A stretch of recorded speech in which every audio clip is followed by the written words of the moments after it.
Anin Wena Bujo, Christa Gichi Chiman, Nadishnakas, Nodan Kwa Nishnabekwe, Nagig Dodum, Georgina Island, Wasi Egamak Danjaba, Ogimakwe, Ganund Majig, Gakina Gui Debwewin, Miigwech, Jamnado, Nokomisik, Shosamisik, Miigwech, Ogima Khan, Unjaba, Ontario, Minawa, Inawem, Gui Namawi Mi, O Dani San, Abugi Jini, Jagi Bamadzidi. Miigwech.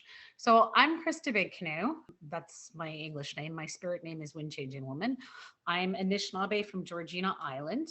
I am the legal director. So I just explained in Anishinaabe and Wind that I'm the legal director of those who advocate for all who seek truth. So our Anishinaabe Wind name for Aboriginal Legal Services is Gakina Gui Debwewin, which means all those who seek truth. I took the time to thank the creator, the grandparents. I also thanked the Chiefs of Ontario, as well as the families who are missing, daughters, granddaughters, children, loved ones. And I was fortunate enough to hear Dr. Jacobs' keynote speech. I'm very thankful to be here today. And I appreciate all of the people. And I just echo the same sentiments Beverly had, which is, the families and all the helpers. These are the people who actually have the most knowledge on this issue. These are the people who have the firsthand experiences. And these are the people that when we do legal representation or we try to assist through our victim service program, we're taking instructions from family and working, collaboratively with other service providers to assist. And so in my time, I'm just going to tell you a little bit about sort of what we do, particularly in relation to our victim rights advocacy program, and then our victim rights advocate, Brandon Fenton, and our victim rights paralegal, Audrey, will actually be giving some good examples of frontline experiences, best practices, and some ideas. And so I plan on only spending a short amount of time up front to let you know a little bit more about, if you don't know about Aboriginal Legal Services, we're a multidisciplinary legal service provider. Essentially, we assist Indigenous communities. So that means that we represent First Nation, Métis, Inuit individuals. And as many of you will know, so as I sit here in my own home community of Georgiana Island First Nation today, as many of you know, a lot of our communities end up becoming urbanized or leaving community and going to big cities. And so when we assist people, it's largely in the GTA, but we do a lot of work outside of the greater part of Toronto, including work like inquest work, police complaints, and advocacy that go outside of even Toronto, or on a larger scale, law reform. And so when we assist people, it's largely people who reside in the GTA, but often come from other community, from northern places, from south and west places, in the east, all across the country, quite frankly. Toronto has the largest Indigenous population of any city in the country, even though it's a small percentage of the population. We have clientele that range in experience and identity. And for us, providing services to Indigenous people is based on a self identification. And we mostly do serve First Nations individuals, followed by then Métis and Inuit. Our staff is mostly Indigenous, but we also have a number of fabulous and amazing allies working with us. And so as a team, we address a lot of things. And so the victim rights team houses itself in the legal clinic. And essentially what happens is the legal clinic does a lot of things to help people stay housed, social benefits, a lot of administrative tribunals. And you might think, well, why does that matter in the context of violence? But very often we're assisting families staying housed or preventing evictions or ensuring that they're receiving benefits. We assist individuals who call in who are experiencing domestic violence. We can, from Aboriginal Legal Services, one of the things we can do is we can issue an independent legal advice certificate for moms who either a birth alert or someone's trying to apprehend their child. So there's many ways we can assist them. And that's sort of in a nutshell. We also do something called law reform, and that puts us before, Parliament, Senate standing committees, municipal governments, provincial governments advocating. And we've done a lot of work, particularly during the Wynne government in Ontario, as it relates to domestic violence. We did submissions before various committees on the inadequacy of funding of Indigenous organizations. We also do the inquest and inquiry work. So although I was Commission Counsel for the National Inquiry, Aboriginal Legal Services also had standing as a party was standing and made formal submissions and recommendations to the National Inquiry. So I'm not familiar with what they did at the time because it was different counsel as I was with the National Inquiry. But what they did do as well is they worked with various service providers, including the FILU, and they brought together families to have a circle and input on what they thought would be effective change. And so when they did their submissions to the National Inquiry, it was really informed by families and survivors of violence. And so this is sort of the path we've taken for a number of years. We've actually had victim services as long as I've actually been at ALS in 2011.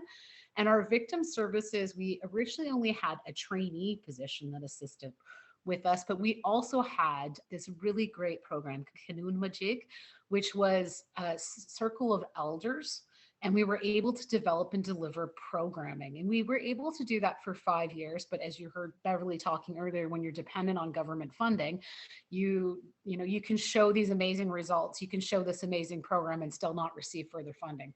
And so despite the success of this really great program, a council of 12 elders and 6 programs, we were unable to obtain or retain funding.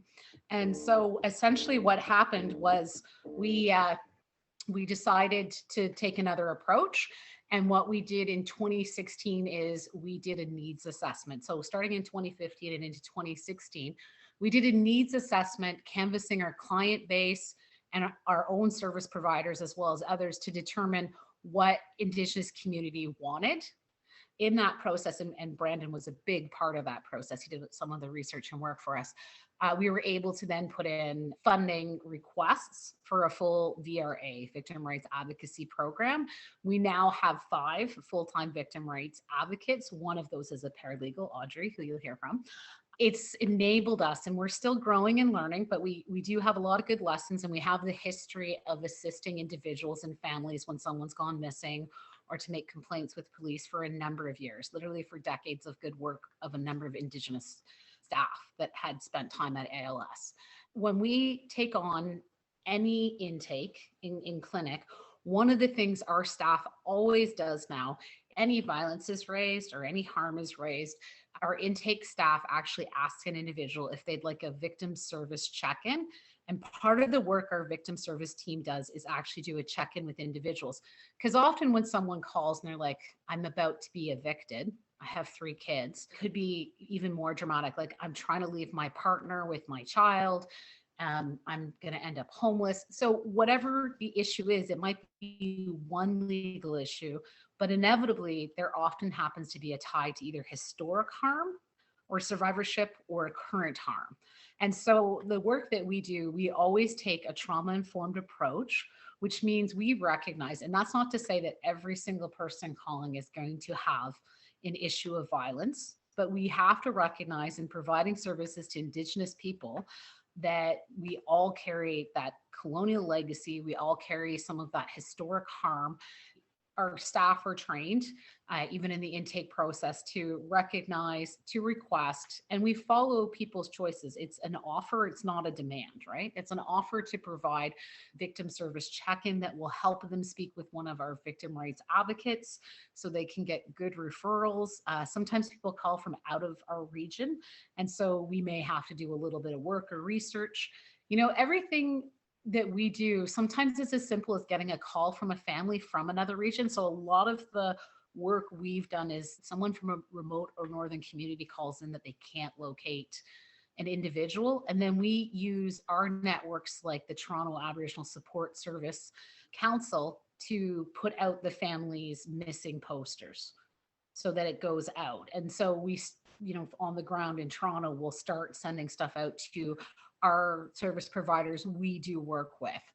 Unfortunately, the reality is the issue's not getting better. right? And we know that. We know that even before the national inquiry and definitely during and after the national inquiry. Unfortunately, the numbers of Indigenous women, girls, two-spirited, transgender, gender diverse, and fluid people continue to increase, particularly during times of COVID. And so there's this awareness we have as service providers and in the work we do, that we need to be able to access information and other services. So if we don't have a person on our staff who can assist because it's not a legal issue, or it's not one of our social workers, or it's not someone who's in our Giwade and Nanung group that works with families, then who are we referring people to? So what we try to do though is create an environment where we're providing people culturally relevant Indigenous service providers. And this will be my last point. Really, we as Indigenous service providers are in the best position to know our communities. And that's true of every helper on this call, or anyone who's coming from a First Nation perspective. We know our communities.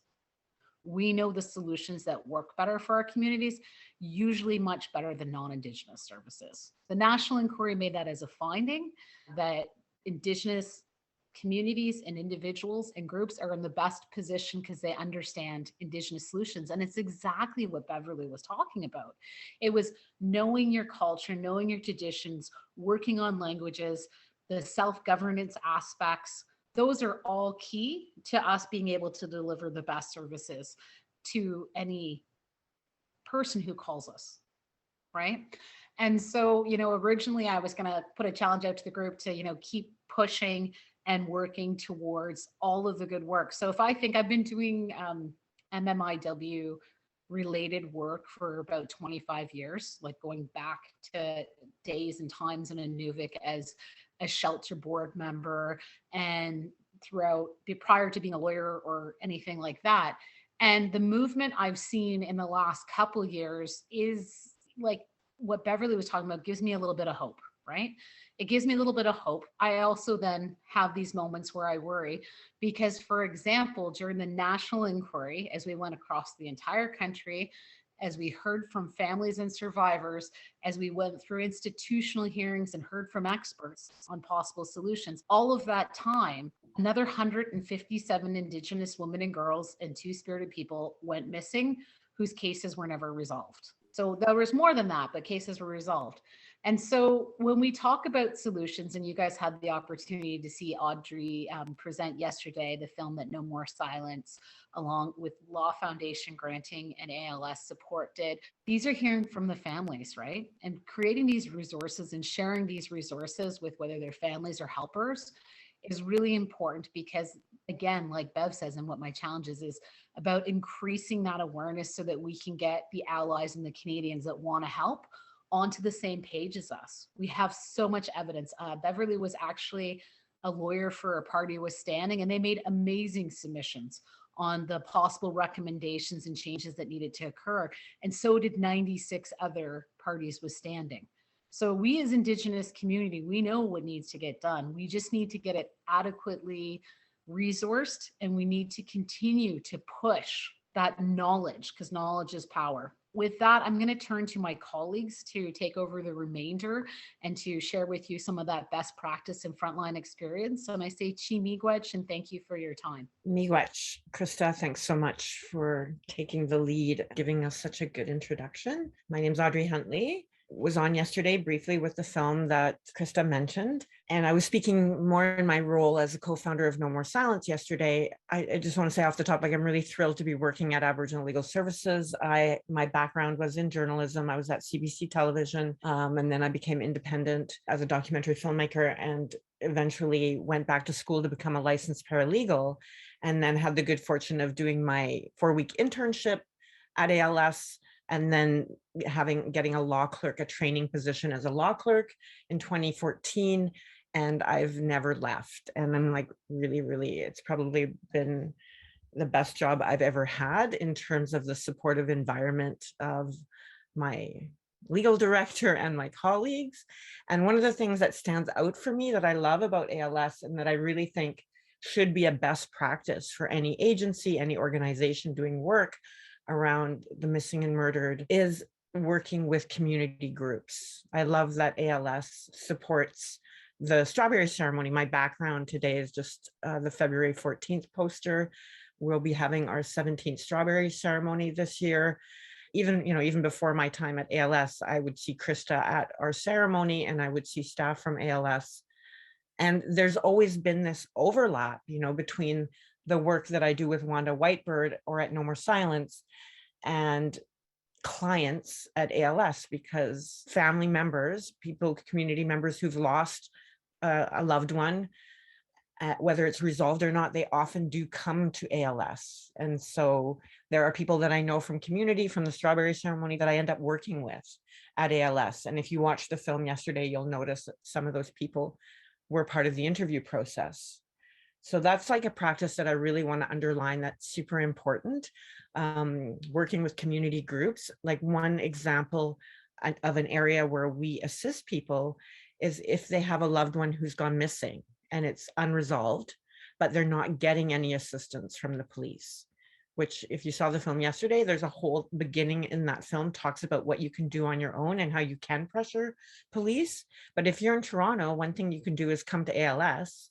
And I've had several clients over the years who've had a loved one go missing, and they just simply did not make any headway. Like even the first basic step, reporting someone missing, since I've been doing this work, like since the late 90s, when I was living in Vancouver's downtown east side and you'd see the missing posters go up, you would have just the basic challenge of getting the police to take you seriously and even take that file on. Like in so many of the cases, the families or whoever's doing the reporting, it can be street family, it can be your two-spirit family, it can be your bio family, and yet the police will just discount and not listen and not take the case. And you'd think that with all the work that we've done in these last 20 years, and I agree, there has been a huge change in public consciousness and awareness, like in the way the media treats things now. But unfortunately, like one area where we don't see much room of where not much has changed in terms of improvement is the way the police respond to our community. So just as recently as last year, I had a client who was based in the city, but the person who had a relative who had gone missing, who was, from a remote community, and I won't say why, because, of course, we have to protect the confidentiality of all our clients. The attempt to report to police had been made by her community, so not from a Toronto, so it was like a long distance call. It was from a remote northern community where the elder had a bit of an accent or difficulty expressing themselves, and they were like flat out refused and hung up on by the non-emergency number. And it's dramatic and remarkable what a difference it can make if you are calling as a paralegal. I love that I have that license now, because just being able to say, hello, I'm a licensed paralegal and I'm assisting so-and-so. You have a whole other ear. Like, I'm not saying that they're always super great and nice to me, but it's not as easy for them to discount and just hang up the phone as they actually did with this family that was missing their loved one. COVID has made everything so much harder. In the past, one of my roles as a paralegal would be to assist people, whether they're survivors of the crime, the violence themselves, or they're missing someone. I would go in with them because, just the history of our relationship, Indigenous people's relationship with police, it doesn't make it easy. And there's a lot of fear. We know that in too many of the cases, they end up experiencing more violence. Another area that I work in is assisting people with police complaints. So I know that all too well, that they actually experience violence at the hands of the police themselves, whether that was in the context of seeking help or some other context. It happens too often. So now with COVID, we can't do that. And in that case, you do things over the phone and then they send some officers to you. And, I've been on three-way calls now with clients just to make sure that the police know that a paralegal is listening.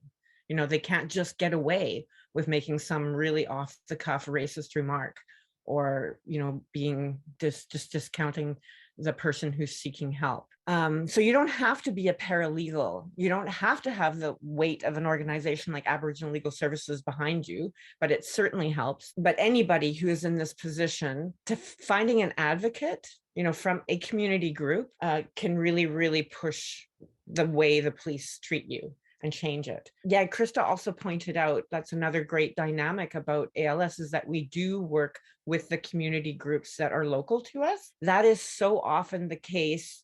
You'll often find like the most help in those cases if you're looking for someone who is maybe being trafficked.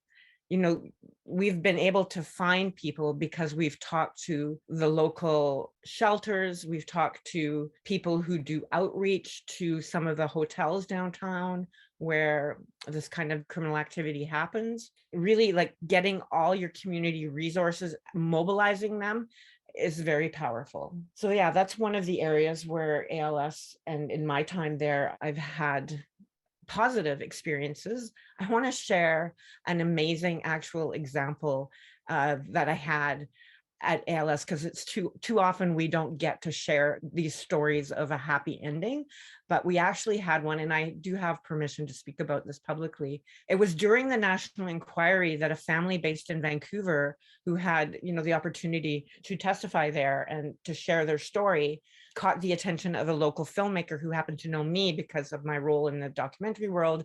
And she came to ALS with this family story of how their loved one had gone missing. And this was like many years ago. It was like over 20 years ago. And it was simply by way of our advocacy. It took less than 24 hours, actually, for the police to identify that this person had had a major medical incident that had led to her being incapacitated. And she had been living in a long-term care facility for the past 2 decades without her family knowing that she was alive. Like less than 24 hours later, the family in Vancouver was FaceTiming their loved one. The mother was FaceTiming her daughter, and the daughter recognized her, and they were able to communicate. And that's like the only time I've ever had the experience of like a successful outcome. And it all happened because the police weren't paying proper attention 20 years ago. They thought the woman had gone missing in Vancouver because the family called from Vancouver. And if they had just done the same things that they just did now by checking the long-term hospitals, checking those records, they would have found her. So often it is just like being very persistent to make sure the people that need to do their jobs. And like another example was someone who was being trafficked. After, that family got hung up on and we got involved, it pushed the police to do simple things like track the ATM movements and then the closed circuit cameras in a certain part of town.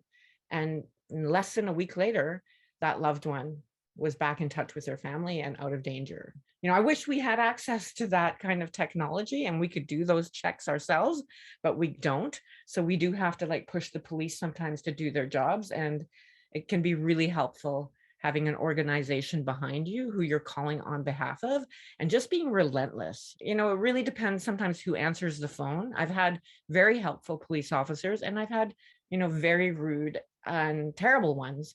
And I just got to keep calling back until I get the result that I need. And I end up getting it.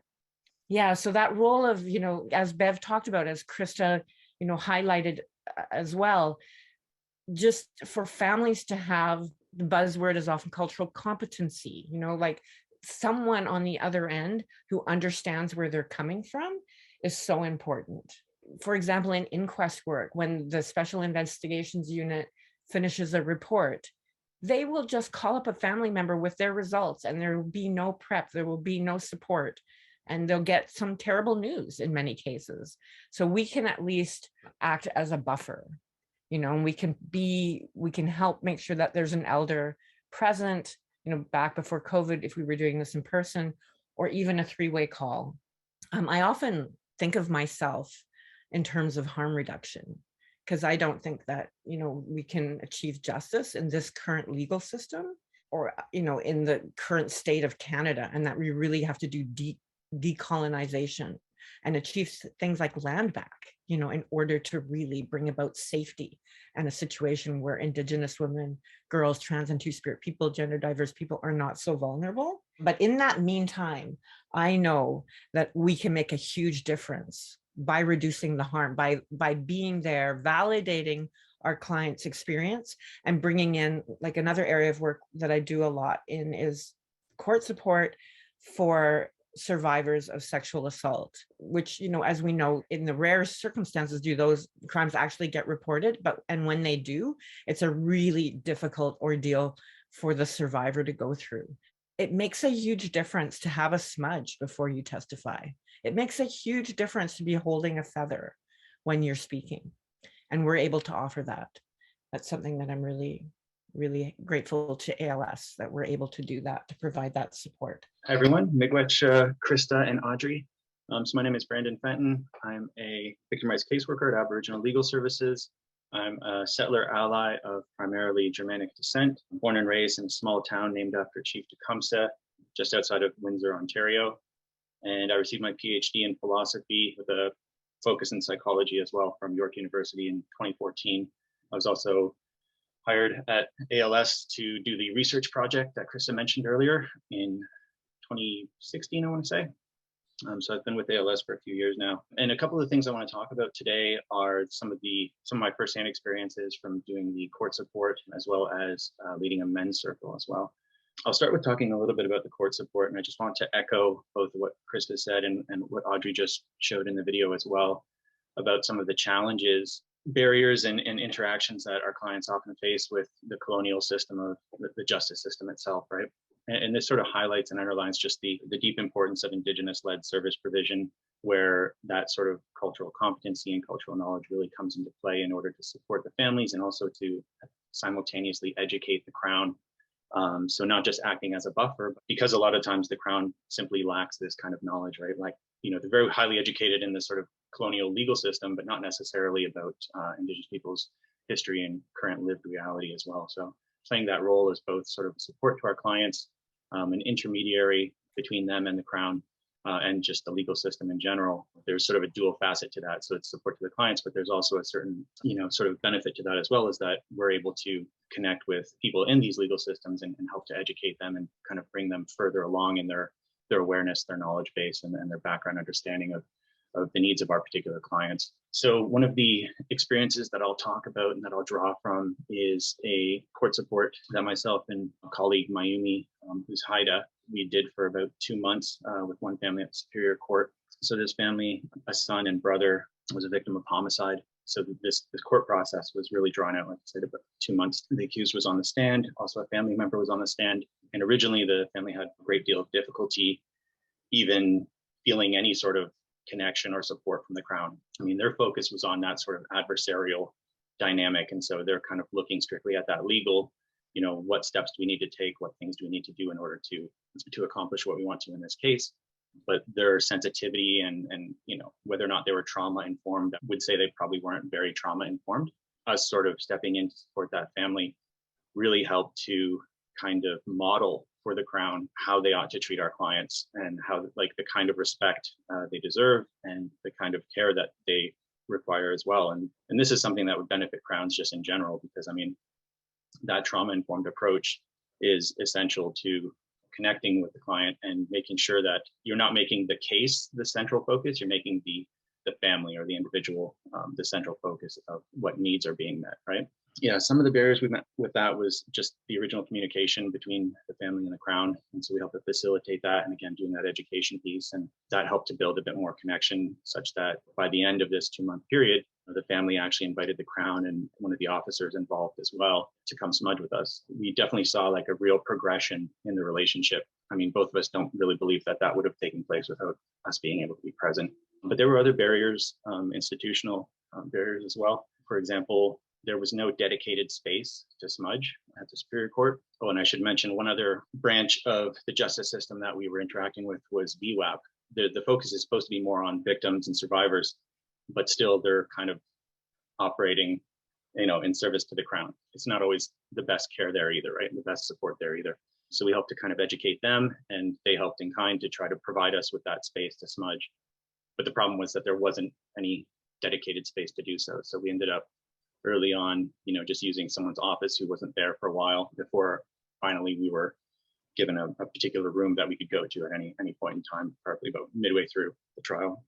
there were many different kind of institutional barriers and examples of institutional racism that occurred as well. I mean, one of the times that we smudged in this office, afterwards, I was outside of the office and a couple of officers of the court had passed by and mentioned something about, oh, it smells like marijuana, right? So we realized early on that, there was a pretty big education piece that needed to be done at this court in order to both to ensure that that kind of stuff doesn't happen anymore, and that as far as at the level of policy, something concrete is enacted, to try to stem anything like that from ever happening again. In the end, that ended up happening. Our elder at ALS, Dorothy Peters, actually came to the court, this is well after the trial, to do an educational and speak about how the service providers there need to carry themselves and have that respect. And then that also led to us taking part in shaping a new policy around smudging and space and time provided for that. It helped the family that we were supporting, but also led to future families hopefully will have greater supports like that as well. I mean, there are many other things or other barriers, other kind of instances where our interventions helped a lot. One would be, that eagle feather. Again, to mention that was very helpful for a client when they had to take the stand. Also, the use of a screen. So the Crown at first wasn't adamant that a screen be used. They were going to suggest it, but we had to really advocate that our client that had to take the stand, they needed this screen, and it was really important. Us pushing for it meant that it ended up eventually happening. Yeah, and in the end, the family was very grateful to have that kind of support, and they kind of echo what I said already, where they said, had we not been able to take part and to assist, they don't know how they would have gotten through it, because this colonial legal system as it is, it's not set up to, it doesn't have any kind of supports like that. So again, it just really highlights the need and the importance of Indigenous-led service provision and victim rights work, especially.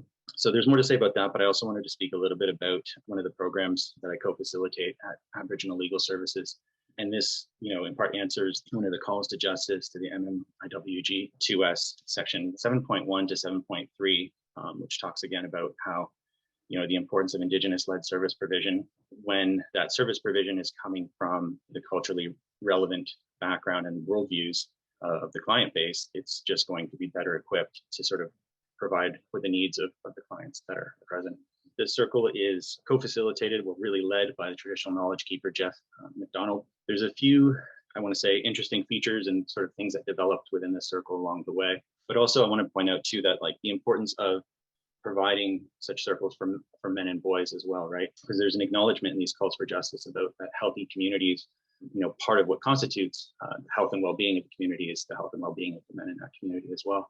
And so there's this great importance for things like men's circle to allow men to have those opportunities to connect, to feel supported by other men, to progress along their own paths of healing as well. Our circle, has certain basic sort of protocols and ground rules around, confidentiality, obviously. But what we would typically do is start off with a prayer and smudge. You go around in the circle and just have everyone check in however they will, share whatever they would like. If they want to share, if they don't want to share, they can pass. But one of the things we learned early on too was that, sometimes when people share, they would like some feedback or they want to hear what other people in the circle have to say or have to share. And other times they just want to be able to say what they have to say and that's it and move along. And so we've kind of built that into the process as well, where someone can identify right off the bat if they're looking for any kind of commentary after they share what they share, or if they just want it to kind of move along. So it's very flexible and very sort of open to the needs of whoever's attending. The circles kind of changed a little bit. So it started off in person. Because of COVID, we've been forced to go digital or virtual. That's a barrier in and of itself. But as far as when it was physical, a different circle leader had told us if we had 3 to 4 people coming consistently, that would be remarkable. Getting these men to open up and to start sharing, that's a very challenging thing as well. So don't be surprised if, there's not a lot of discussion. So we sort of took that as, useful information. But as it turned out, within a few weeks, the men really did open up and they really did speak quite a bit. And so I think that underlines the need for the circle to begin with. A lot of times men don't have these sorts of spaces anymore where they can share. So often where, they might present as kind of being shut off and non-communicative, that might just be a bit of a front, whereas where there's a space and time actually provided for these things, that allows that openness to come through, right, and allows that sharing, which is a really beautiful thing to see, that transformation, right, and that trust that develops between men in the circle. and the sense of caring as well that, you know, is reflected back, especially when people are open to commentary and things like that. And you get that feedback from the other men in the circle, and it really reveals like people are paying attention, people actually care about you, you know? So I think this is just absolutely crucial to men's healing and growth and development and such.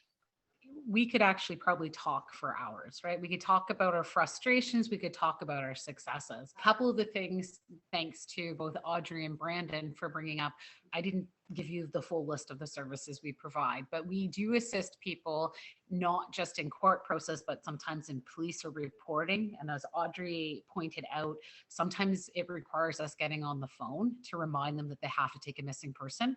Sometimes it's the knowledge or information, reminding them there's nothing in their policy that prevents them from immediately putting in a missing persons report, and therefore we're demanding they do one, is very effective. Another thing that we do with the court support, and I saw a comment from Jen talking about a process that you can do, and you fill out forms so that someone could be in another room. I know Audrey's not going to have time, but I know she's had a recent experience where a judge actually made a comment when a request was made on the open record that that's only used for children. And so we've had some success in getting screens or advocating on the Victims' Bill of Rights or the new changes in legislation, but sometimes we don't have success.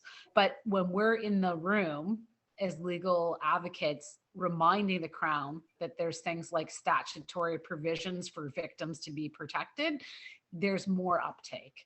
And so that's one thing I wanted to touch on. So I agree with Jen. If the earlier you can get on any application processes, so Jen wrote about victims of sexual assault can sometimes get the court to allow them to testify in a different room. And that is true.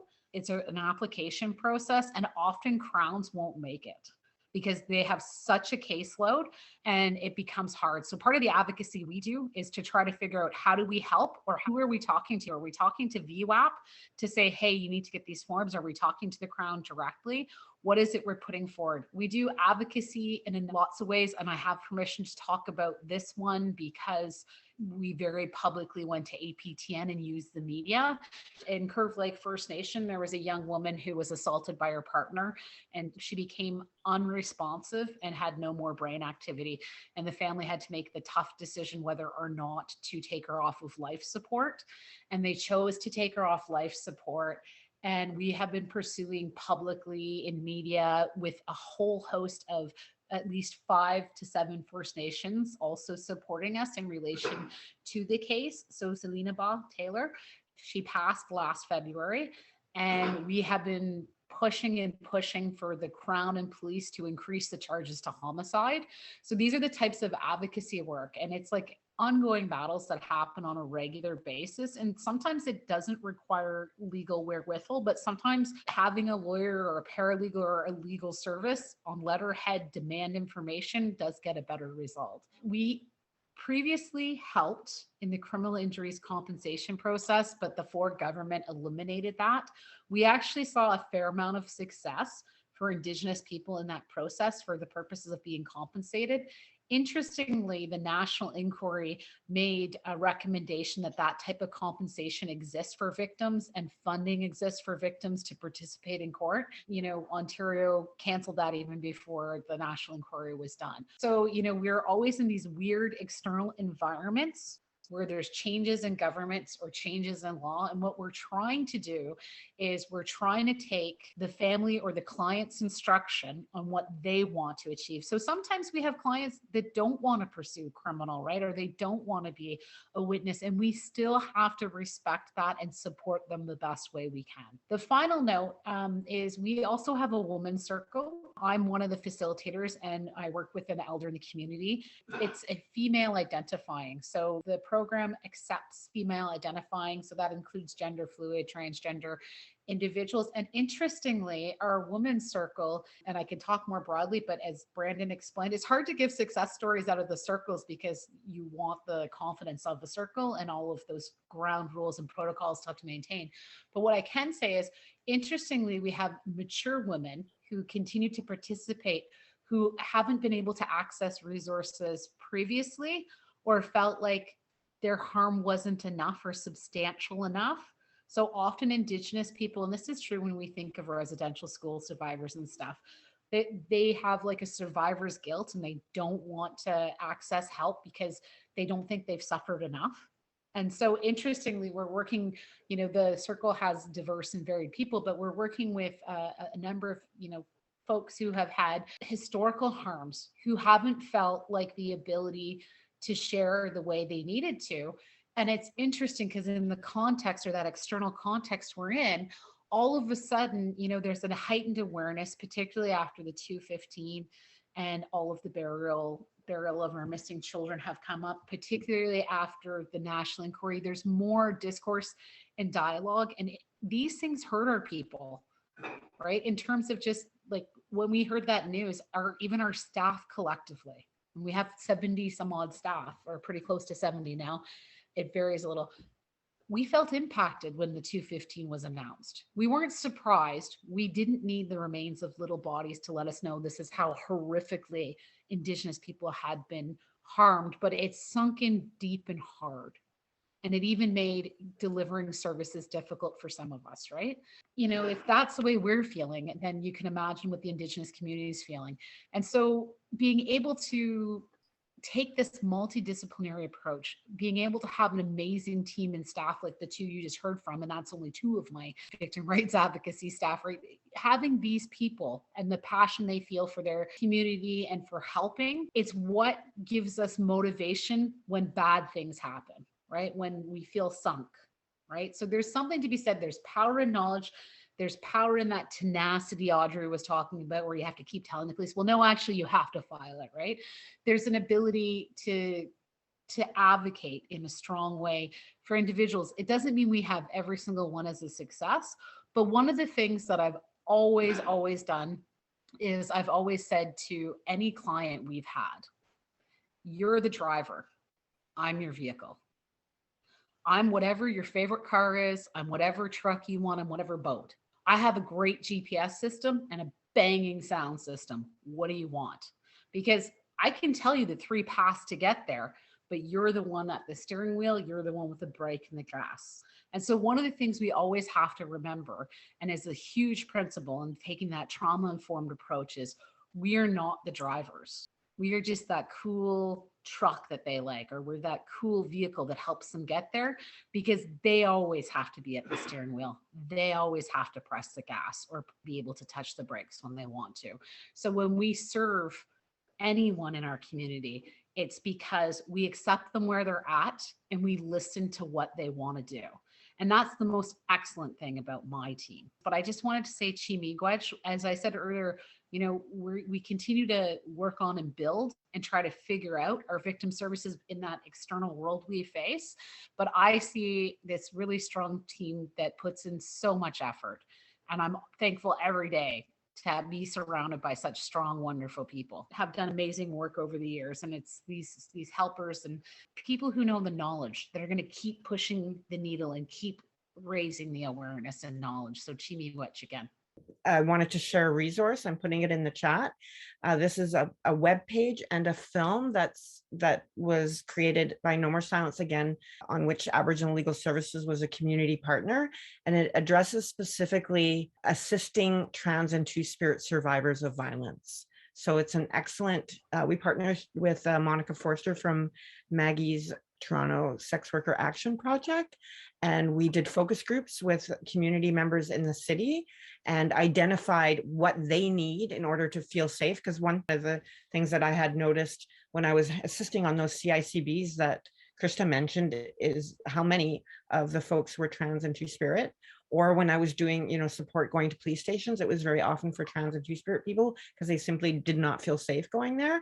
So we put together a 10-minute video that really walks you through some very important practices that your agencies can quite simply adopt. The Ontario Arts Council has been a friend of ours that has helped with the victim advocacy program. So the Ontario Arts Council gave a grant to both that program and our Giwaydnanung program.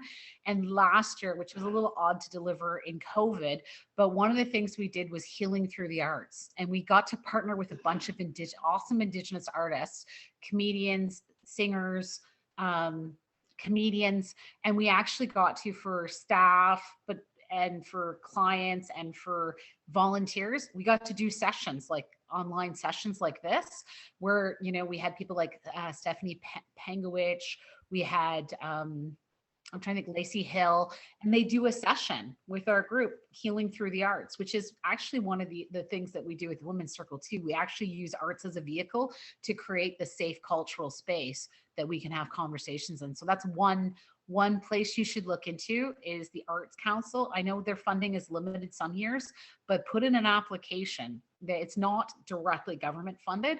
Put in an application with a good pitch, because they really want to focus on providing cultural supports to Indigenous community. Yeah, I would not have much to add, because it's really hard to get funding for films, but you can also check out Imagine Native website, and they do have an awesome pitching contest that they do every year. If you can get in on that, that gives you access to funders and broadcasters. Thank you so much for your presentation and like the wealth of information and all the contributions you've done and to help advance safety and healing in our communities. I appreciate it so much.